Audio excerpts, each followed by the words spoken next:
Bonjour, bienvenue dans le Café du Commerce. Nous accueillons Bernard Poignant, l'ancien député-maire de Quimper, ancien conseiller de François Hollande, et toujours au fait de l'actualité. Ronan Loas, qu'on n'avait pas vu depuis longtemps, qui est vice-président du département du Morbihan et maire de Pleumeur. Bienvenue à Brest. Paul Le Guernic, lui, qui vient d'un peu plus loin dans le Morbihan. On a la chance d'avoir deux Morbihanais. Donc, Paul, vous êtes avocat et maire adjoint de Pontivy. Et Alain Mingan, c'est le journaliste, comme moi d'ailleurs, qui est ancien rédacteur en chef de Gamma et ancien directeur de la rédaction de Sigma. Pas d'erreur là? Pas d'erreur. C'est juste. Ça va, bon, c'est bien.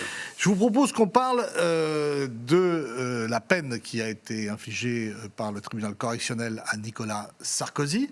Peine de 5 ans de prison avec 100 000 € d'amende, si je ne me trompe, et une exécution provisoire différée, qui veut dire qu'il sera convoqué le 13 octobre pour connaître la date de son incarcération. C'est un coup de tonnerre dans la mesure où, depuis Pétain, il n'y a jamais eu de président de la République en France inculpé. Bettino Craxi, le président du Conseil italien, lui avait fui en Italie suite à l'opération Manipulite, main propre, pour échapper à sa condamnation. Bernard Poignant, qu'est-ce que ça vous inspire?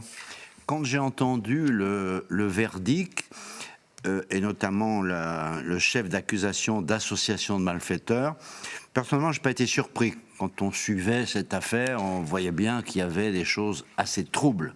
Maintenant, moi, je n'ai pas lu le dossier, donc je n'ai pas été surpris du verdict. J'étais mal à l'aise quand j'ai appris la prison. Un malaise, en fait.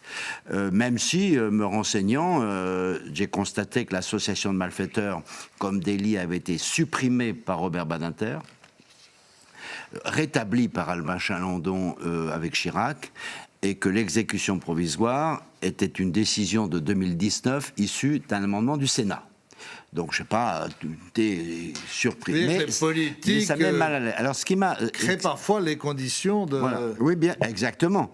Et ce qui a dissipé mon malaise, c'est la réaction de Sarkozy lui-même, très dure, très violente, très paranoïaque, très accusatrice, et ses soutiens. On peut comprendre. Oui, on peut comprendre. Mais là, c'était une attaque sur l'ensemble de l'institution judiciaire, sur l'ensemble de la magistrature. Et ça, mon malaise s'est petit à petit dissipé. Parce que j'ai trouvé que c'était trop. Mais ça, c'est l'état d'esprit, la mentalité de Sarkozy. Il en fait trop. Il en a trop fait. Il en a toujours trop fait. Alain Mingan, vous êtes journaliste, vous faites partie des gens qui observent, qui jugent, qui commentent. Qu'est-ce que ça vous a inspiré? D'abord, une très grande surprise, par-delà le fait que, bien sûr, la presse avait joué son rôle pour alimenter, si je puis dire, tous les articles sur ce qui menaçait Sarkozy. C'est pas nouveau. Enfin, il faut quand même rappeler qu'il y a eu au départ un article dans Mediapart, oui, dont la juge a dit c'est probablement un faux. Justement, ça met en cause effectivement la presse, puisque c'est l'authenticité des articles, et ça met en cause notre sens déontologique à tous dans la profession. C'est-à-dire que c'est un pléonasme, mais on fait très attention. C'est-à-dire que lorsqu'un journal va traiter d'un sujet, il faut qu'il soit absolument sûr de l'authenticité, entre guillemets, des informations qu'il donne. Sinon, c'est que de la manipulation. Et où nous sommes quand même tous aujourd'hui soumis à des formes de manipulation diverses et variées, pas simplement dans la politique nationale, mais à l'international, et on aura l'occasion d'en parler. On le voit avec Poutine, on le voit avec aussi Trump. Donc on est dans une situation paradoxale qui fait que le cas Sarkozy est aussi exemplaire dans la manière de le traiter. Voilà. Alors, il y a l'histoire de ce document dont les gens de Mediapart disent que ça n'est pas un faux, même si la date n'est pas la bonne. Enfin, c'était parti déjà sur une base tronquée. 3 chefs d'inculpation sur 4, Ronan Loas, n'ont pas été retenus. Mais le 4e, pour association de malfaiteurs, qu'est-ce que vous en pensez? Je crois que cette décision jette un trouble, enfin, et ce qui s'ensuit dans tous les cas. Vous venez de le rappeler, un président de la République, ancien président condamné, enfin, c'est une première, c'est effectivement un choc. Il n'y a pas eu d'éléments de preuve, ce qui peut poser des questions effectivement sur cette condamnation. Il n'y a pas eu Il y a des faisceaux d'indices. Alors, il n'y a pas d'éléments qui auraient prouvé qu'il a été mis non plus au courant. Enfin, moi, en droit, on m'a toujours appris que le doute était plutôt en faveur de l'accusé. Doit profiter, l'accusé. Devait profiter. Donc sur ce motif-là, ça fait 10 ans à peu près d'enquête, des personnages aussi troubles les uns que les autres. Enfin, je ne reprendrai pas l'histoire de Taqueline ou autre, et effectivement des témoignages qui changent. Et je pense que bon courage à celui ou celle qui a envie de lire tout le dossier. Je pense que c'est complètement incompréhensible pour le commun des mortels, ce qui rajoute aussi une difficulté de compréhension. Mais ce qui jette effectivement le trouble, pour revenir à ce que disait M. Poignant, c'est cet emprisonnement quasi immédiat alors qu'il y a un appel. Et normalement, on emprisonne immédiatement s'il y a un risque de récidive. Alors la question qui pourrait se poser, c'est quel est le risque de récidive pour quelqu'un qui est en soi sorti du jeu politique. On n'est pas en train de parler de quelqu'un qui serait dangereux pour la société. Donc on le met sur le même niveau que les narcotrafiquants, parce que c'est souvent à ça que sert l'exécution. Normalement, c'est pour isoler, pour éviter qu'il y ait une récidive ou que ça permette effectivement d'influer sur l'appel qui a été formulé. Et l'autre élément, si ça jette un trouble, c'est aussi parce qu'il y a une violence contre les juges. Et là, on ne peut pas, si on est dans le camp républicain, des institutions, on ne peut que le condamner, parce qu'on peut ne pas comprendre, on peut dire qu'il y a un trouble. Enfin, moi, je ne suis pas juriste, mais on est dans, je crois, le pays d'Europe dans lequel la défiance vis-à-vis de la justice est le plus fort. Et mine de rien, on parle beaucoup de la politique et de la défiance vis-à-vis de la politique, mais on a aussi un niveau très important de défiance envers la justice, et je ne rentrerai pas dans une analyse du comment ou du pourquoi, mais ça ne démontre pas d'une démocratie qui vit très bien. Alors, nous avons eu un débat, vous êtes avocat, cher Paul, au Télégramme, sur un éditorial que j'ai commu sur le thème le déni de justice. Qu'est-ce que vous en pensez ? D'abord, est-ce qu'on peut critiquer une décision de justice ? Eh bien, sur le point de... Comment je vais vous dire ça ? La justice, elle est rendue au nom de la République et du peuple français. Par conséquent, il est normal que le peuple français, qui est censé s'exprimer par ses décisions, puisse critiquer, donner son avis. Ça me paraît pas poser de problème. D'autant que certains disent, finalement, les militaires sont soumis à un devoir de réserve, c'est la grande muette. Oui. Les policiers sont constamment sous l'œil de l'IGPN dès qu'il y a une bavure, etc. Et les magistrats estiment qu'ils n'ont pas de compte à rendre. Oui, c'est toujours la même question. Qui jugera les juges ? Bon, alors effectivement, sur l'indépendance, il y a l'autorité judiciaire qui doit être indépendante. Il y a eu des affaires qui probablement, en termes de troubles, il y a le trouble sur les hommes politiques, on en a parlé. Il y a le trouble aussi parfois sur le positionnement des juges, puisque certains, je ne sais pas cela en l'occurrence, mais parfois ont été politisés, ou dans certains syndicats avec des positions politiques. Et la présidente du tribunal, Mme Gavarino, avait participé à une manifestation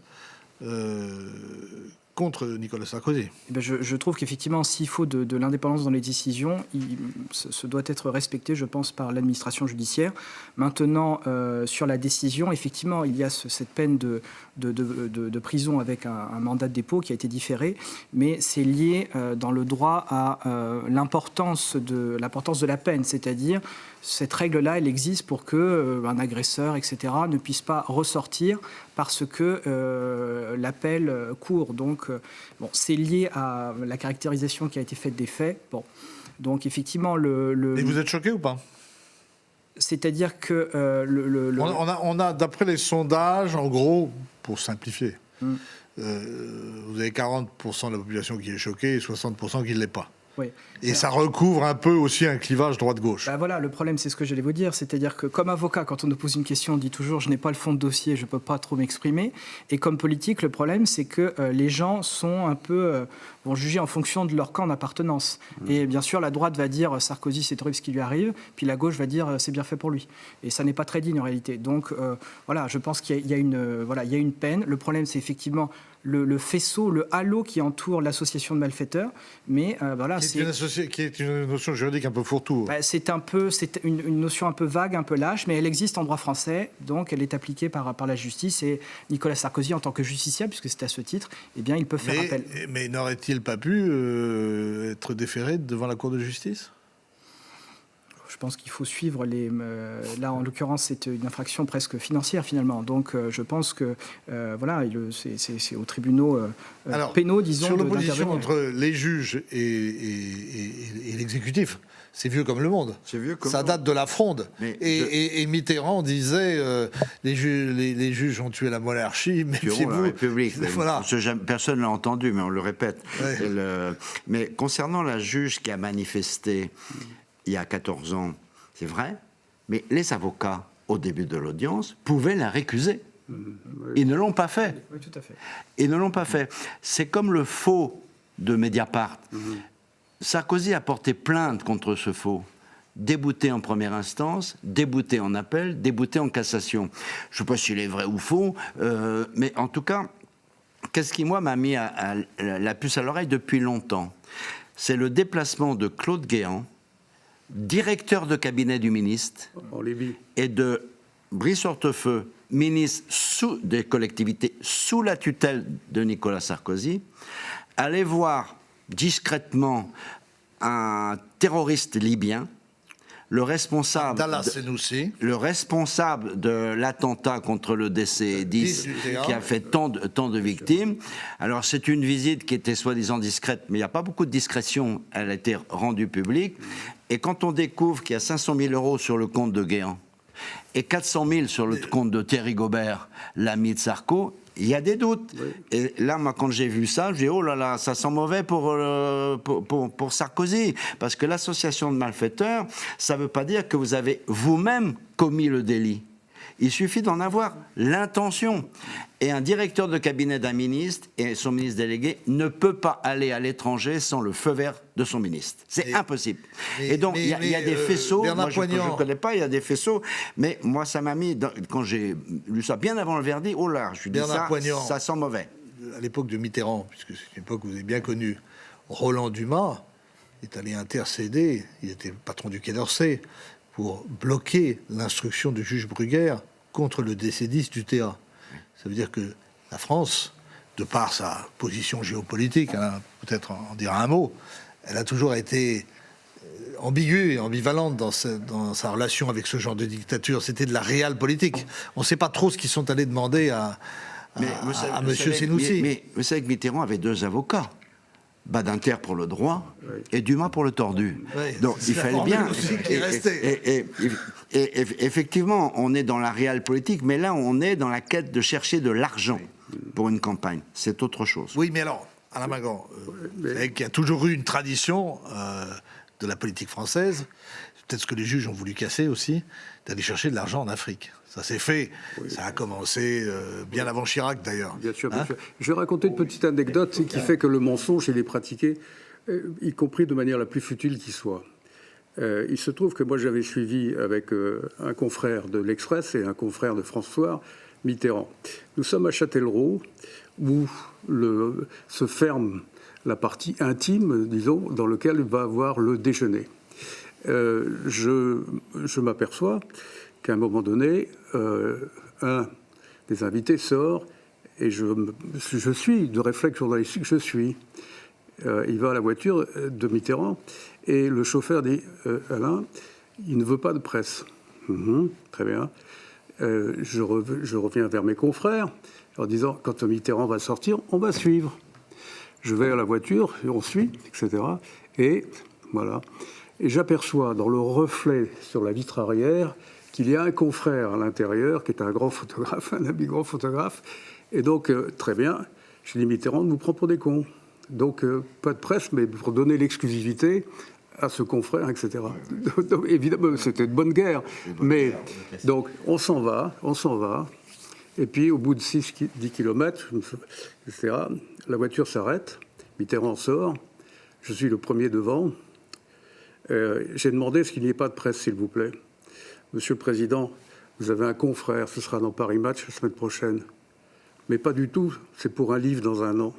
Oui. Monsieur le Président, vous mentez et vous déshonorez votre fonction. Pardon ? Je dis, vous mentez et vous déshonorez votre fonction. Ça aurait pu être guillotiné, hein, si nous n'avions pas été dans la période récente. Mais je veux dire que... Non, mais tout le monde ment, en fait. Non, mais c'était extraordinaire. Croire ce qu'il y a sur le journal. Non, mais c'est vrai. Non, mais après, si vous voulez... Chose extraordinaire, c'est quand il est arrivé, il y avait l'inauguration d'un nouveau gymnase par Édith Cresson, etc. et tout. Qu'est-ce qu'on a fait ? On a posé tous les appareils sur le trottoir qu'il allait emprunter, histoire de montrer quand même qu'il ne fallait pas abuser. avez défendu l'indépendance de la presse. Voilà. Et Mais il y a nous plein sommes d'anecdotes, sensibles au il y a plein télégramme d'anecdotes qui à ne permettent- pas tomber dans la connivence. Mais parfois, la connivence, ça permet aussi d'avoir des contacts avec les politiques et d'essayer de comprendre ce qui fricote. Mais vous avez dit tout à l'heure que finalement, cette décision de justice, elle compromettait le deuxième degré de juridiction, finalement. Oui. François Bayrou a dit la même chose. Alors, est-ce que aujourd'hui, alors il y a des scénarios un peu fous qui circulent, comme on va en parler tout à l'heure, le gouvernement Le Cornu pourrait être promis à un avenir funeste et surtout assez rapide. Certains disent que pourrait se négocier une proposition de loi mettant fin à l'exécution provisoire, ce qui permettrait à Marine Le Pen de se présenter. Et la contrepartie, ce serait que le gouvernement Le Cornu pourrait aller jusqu'à la présidentielle. Vous y croyez ? L'auto-amnistie. Alors, je ne suis pas dans le cœur des négociations ou de ce qui est en train de se passer à Paris. On peut remarquer qu'il y a eu effectivement, suite à l'annonce de la condamnation de Nicolas Sarkozy, étonnamment sur l'aile d'extrême droite et du Rassemblement national, un feu de soutien qui est apparu, avec certainement désintéressé, mais je pense que cette exécution provisoire... Mais aussi du côté de Jean-Luc Mélenchon, pour être honnête. Étonnamment, je crois que si on regarde tout le panel politique, Jean-Luc Mélenchon a aussi quelques sujets de problématiques de financement de campagne avec Et Sophia François Chikirou. Ouais. Voilà, donc l'idée c'est peut-être dépasser l'écume de tout ce qui est en train de bouger, de reposer effectivement la question du droit, parce que effectivement, chacun ayant ses convictions politiques, on a très vite senti qu'un camp plutôt anciennement pro-Sarkozy avait tendance à le défendre, et ceux qui ne l'aimaient pas, je disais que moi ce que j'ai tenu à terminer mes propos, la justice a comme, si on prend un point positif, c'est que la justice a quand même montré son indépendance, parce que atteindre ce niveau de condamnation pour un ancien président de la République et toutes les pressions en amont et celles, il y a eu un certain nombre de menaces de mort contre les juges et c'est complètement inacceptable. La justice est indépendante dans ce pays. Après, il faut que l'appel aussi puisse se poser dans des considérations de calme, parce qu'avec Oui, mais le sujet finalement, au-delà de... On a tourné un peu le problème dans tous les sens, oui. Mais le sujet qui est posé, c'est celui de l'exécution provisoire. Oui, c'est vrai. Paul. Alors disons, en droit, ce sont deux choses différentes. Là, il y a le mandat de dépôt, savoir s'il est immédiat ou pas, eu égard à la peine, et l'exécution provisoire pour Madame Le Pen, ce sont deux sujets différents. Non, mais pour tout le monde. Mais pour Sarkozy, l'exécution provisoire joue aussi. Oui, mais là, c'est lié, si vous voulez, c'est par rapport à l'importance de la condamnation. C'est fait pour que les gens ne puissent pas ressortir dans la nature, parce qu'on estime qu'ils ont été condamnés pour des choses graves. Est-ce que l'exécution provisoire est souhaitable ou pas ? Eh bien, est-ce qu'il faut la remettre en cause ? C'est le juge. C'est la question que j'ai posée à Ronan Loise. C'est un pouvoir du juge. C'est le pouvoir aussi du législateur. Attendez, oui, mais là, la loi dit quoi ? La loi dit quand on est condamné pour association de malfaiteurs, le juge peut prononcer un mandat de dépôt. C'est ça que ça dit. Et alors, si vous changez la loi, il faut dire que pour une association de malfaiteurs, il n'y a plus de mandat de dépôt possible immédiat. Sauf à réserver ça. Sauf que, comme on l'a dit tout à l'heure, crime. Comme on l'a dit tout à l'heure, l'association de malfaiteurs, c'est très très large. Ça concerne beaucoup de cas. Donc soit on réforme toute l'association de malfaiteurs, soit on ne change rien. Mais on ne peut pas faire du cas par cas là-dessus. En tout cas, Nicolas Sarkozy était extrêmement habile parce qu'il a mis l'accent que sur ce sujet, ce qui fait que la presse, très libre, hein, mon cher Hubert, n'a pas du tout travaillé le fond du dossier. C'est extrêmement habile. Et parce que il y a des pièces sur l'association de malfaiteurs, il y a des pièces, y compris les carnets des Libyens, avec des inscriptions. Oui, enfin, on peut penser aussi que les Libyens, dans le fond... oui, mais les Libyens, ils se sont pris quelques mots sur la figure. Oui, mais ils avaient vis-à-vis du président Sarkozy quelques envies d'avoir des comptes à régler. Il y a juste un truc qui est gênant dans les carnets, c'est apparemment le Choukrem Ghani, là, celui qui s'est retrouvé noyé dans le Danube, qui effectivement apporte un indice. En tout cas, j'ai pas vu dans les grandes télévisions le travail sur le fond du dossier. C'est la prison. C'est vrai. Ouais, il y a quelque chose, enfin, pour rejoindre ce que vous dites, là, il y a une dépêche de l'AFP qui est sortie, Nicolas Sarkozy visé par une plainte d'avocat pour outrage et atteinte à l'autorité de la justice. Ah ouais, j'ai vu ça, ouais. Et c'est quand même très intéressant parce que c'est là aussi quelque chose qui fait que, quelle que soit l'habileté, entre guillemets, politique, que Sarkozy manifeste après avoir dénoncé ce qui est une injustice totale, parce que c'est la France qui est humiliée, c'est pas que lui. C'est pas vrai, ça. Bon, c'est bien sûr dans le respect du droit. Mais je veux dire, c'est quand même, et vous qui êtes plus spécialiste que moi, cette campagne-là fait qu'aujourd'hui, il y a un enchaînement naturel, si je puis dire, par rapport au fait que des avocats sont dans la juste atteinte aussi à ce qui est leur droit d'exercer le respect fondamental de la justice. Alors, on va peut-être passer à un autre sujet. Là, Ronan, finalement, il y a un gouvernement qui devrait être annoncé dans les heures qui viennent. Vous êtes dans le bloc central, mais les Républicains pourraient quitter le navire. Si les Républicains quittent le navire, il n'y a plus rien d'ailleurs, il n'y a plus de gouvernement. On ne sait pas trop ce qui se passe. C'est probable ou pas? Ou alors Retailleau a montré un peu les muscles avant la nouvelle négociation avec le PS, auquel le Premier ministre a fermé la porte l'autre jour dans son interview aux Parisiens? Bon, ce qu'il faut remarquer, c'est que en milieu de semaine, les différents postes de l'Assemblée nationale ont été remis en jeu. Et que globalement, le bloc central a tenu, les Républicains ont repris les postes, avec les soutiens de la majorité. Moi, je représente un parti qui s'appelle Horizon et qui a été toujours fidèle à sa parole, même lors des élections. Enfin, on peut nous reconnaître une forme de droiture. On est à 34 députés et apparentés. Bon. On est sur un jeu qui est aussi tactique. Ce qui se joue en ce moment, c'est le poids de chacun dans un futur gouvernement. Les Républicains veulent un tiers des postes. Ça vous paraît beaucoup? Est-ce que c'est un tiers pour avoir un tiers pour avoir moins? Je crois qu'on est dans des discussions qui, en plus, vu les considérations actuelles, vont dégoûter encore plus les Français de la chose politique, parce qu'on n'a pas de gouvernement depuis 3 semaines. Personne nous tire la manche pour savoir si on en sait plus. J'ai l'impression que maintenant les gens sont contre-fiches. Il y a une forme d'habitude et on est presque en train de se demander combien on aura de Premier ministre avant la fin de l'année. Bon, il y a eu une annonce comme quoi le 49.3 ne serait pas utilisé. Pourquoi pas? Ça peut mettre effectivement toutes les forces politiques à l'Assemblée devant leurs responsabilités quand il y aura à voter un budget.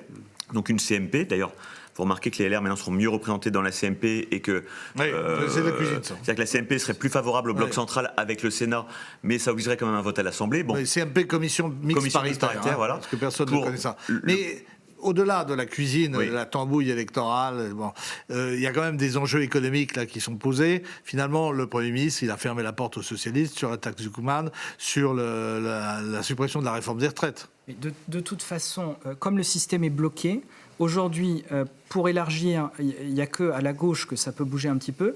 Donc soit il élargit à gauche, à ce moment-là, on tombe sur des choses qui sont inacceptables sur la droite parce qu'on ne veut pas monter les impôts, donc voilà, on ne veut pas mettre de taxe Zucman. Donc de toute façon, même si le Cornu, c'est le Batman super bon de la politique, il ne peut pas s'en sortir, il n'y a pas de solution.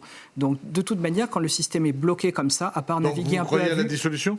Moi, je ne crois à rien. Et puis, je n'ai pas la prétention, en étant avocat ou adjoint au maire, de donner des conseils à un président de la République. Mais de toute façon, aujourd'hui, le système est bloqué. Donc, soit on continue comme ça et ça ne peut pas avancer d'un bout de l'autre, et puis ça restera comme ça le temps que ça durera. Soit on veut qu'il y ait une politique, quelle qu'elle soit, qui avance, et à ce moment-là, il faut repartir de zéro. Bernard, non, mais la question, c'est dissolution ou on tient encore un an et demi. Les socialistes, ils sont prêts à l'assumer, la dissolution Alors, d'abord, s'il y a une censure, parce qu'il peut tout à fait y avoir une censure. Pour qu'il y ait une censure, il faut que la gauche, plus le Rassemblement national, la vote. C'est-à-dire qu'il faut qu'il y ait... Alors moi j'appelle ça la trahison du Front républicain. Trahison du Front républicain. On ne peut pas avoir empêché l'extrême droite de gouverner par un Front républicain et mêler ses voix à l'extrême droite pour renverser un gouvernement républicain. Ça, je ne comprends pas. Le chef de l'État, il est en même temps, donc il est à géométrie Oui, variable. mais là c'est pas le chef de l'État. Il a bloqué par le biais du Conseil constitutionnel la proposition de loi de Gabriel Attal sur l'immigration. Oui, mais là mais maintenant, il ferait peut-être pas la même chose, puisque les Républicains, justement, l'exigent. Mais il vient d'annoncer qu'il n'y aura pas de 49-3. Il faut remarquer que c'est la première fois depuis 1958. Ça veut dire quoi, ça ? Ça veut dire qu'il dit aux députés, voilà le budget que le gouvernement vous propose, discutez-en, partie recettes, partie dépenses. Pour les socialistes, introduisez au vote la taxe Zucman. Vous verrez si elle a une majorité ou pas en gros, dans le Parlement. Moi, je suis un observateur. En fait, comme a dit Ronan, le Premier ministre dit au Parlement, c'est à vous à trouver votre compromis. Allez, vous avez tous un mot là, et l'émission se termine. Alain, qu'est-ce que ça vous inspire, ces jeux politiciens de la 4e République ? Moi, je rejoins ce que vous disiez tout à l'heure à propos d'une forme de tristesse, plus que de tristesse, de la part du public qui ne comprend plus et qui va effectivement demain se jeter éventuellement dans les bras des extrêmes, dans l'espoir que ça va... Des quels extrêmes ? Plutôt du Rassemblement national. Oui, de gauche comme de droite qui se nourrissent elles-mêmes. Moi, je trouve qu'à l'heure actuelle, moi je le sens dans les discussions diverses, il y a une espèce de désillusion, il y a une espèce de... et qui traduit ensuite 3 phénomènes. la violence personnalisée, Oui. les gens se disent après tout, on va y aller, c'est de nous-mêmes, avec tout ce que l'on sait chez les jeunes, etc. Le deuxième stade, c'est une violence politique nationale. Et puis la troisième, c'est à l'heure actuelle, dans le contexte international que nous connaissons, il y a aussi la menace d'une violence géopolitique qui se traduit. Voilà. C'est clair. Ronan, un mot? Moi, je pense Le pays est fragile? Oui, je crois que Sébastien Lecornu est vraiment sur un chemin de crête. Il a très peu de marge de manœuvre. C'est-à-dire qu'en fait, le premier danger, effectivement, l'agglomération des différentes oppositions. Mais derrière une crise politique, je crains une véritable crise de régime. On a l'impression qu'on vit cette fin de 4e République dans laquelle finalement on était dans le même schéma. Enfin, de 5e quand même. Oui, voilà, la fin de 5e, mais que je crois ce qui a entraîné aussi la fin de la 4e, une forme d'instabilité, le fait d'une forme de désillusion de l'efficacité politique. On a l'impression que la politique nationale devient complètement inefficace et que pour changer le monde ou changer les choses, on ne passe plus par le politique. Et ça ne touche que le national, mais ça va peut-être nous toucher, nous, élus locaux, au bout d'un moment. Et on a l'impression d'avoir un pays extrêmement fragmenté d'intérêts individuels et des politiques qui ne représentent que leurs intérêts. Un mot pour conclure. Un mot pour conclure, il y a eu des cas dans d'autres pays, donc en Suisse où il y a des coalitions, ou en Belgique quand il n'y a pas de gouvernement, etc. On voit bien que c'est bloqué. Alors quand on voit ce qui a été fait pendant 15 ans, on se dit c'est peut-être mieux que les politiques ne fassent rien, finalement, que d'empirer la situation. Mais je pense qu'on n'a pas ce luxe-là, vu la situation, point de vue budgétaire, point de vue de l'économie, la sécurité, l'immigration. On ne peut pas se payer le luxe d'attendre. Voilà. Je vous reposerai la question la semaine prochaine. Merci messieurs, bon week-end et on se retrouve avec de nouveaux invités dans le Café du Commerce. À bientôt.